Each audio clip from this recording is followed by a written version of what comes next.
से माफ नहीं करेगा ये भी गलत है। आम गुनाह को खुदा वैसे माफ कर देगा, हुकूक इबाद को कुछ दिलवा कर माफ करेगा और रात के लिए माफ करेगा। खुदा कहेगा है अली देखो इस बंदे के लिए इसके चाहने वालों ने अपनी नेकियां दे दी, मैं खुदा मैंने इसको अपनी तरफ से माफ कर दिया। ये फंसा कहां पर है? ये फंसा हुआ है कि इसने तुम्हारे दुश्मनों के हुकूक पामाल की है, उन्होंने रोक लिया है। कहां से रोका हुआ है? जहन्नम में से। वो जहन्नम में है, कहते इसको भी नहीं जाने देंगे। हमारे हुकूक है इसके ऊपर, हमें चाहिए, वो है जहन्नम में, इसको रोका हुआ है कि हमारे हक दो, हमारा हक दो, हमारा हक दो। तो हज़रत तुझे मैं क्या करूं?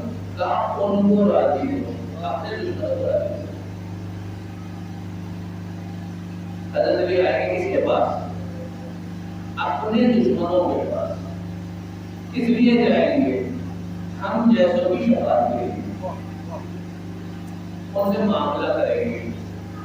तुम किस बात पर राजी होगे कि मेरे इस एक बंदे को छोड़ो?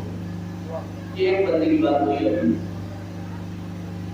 क्योंकि मैं रिवायत पढ़ रहा हूँ, वो क्या है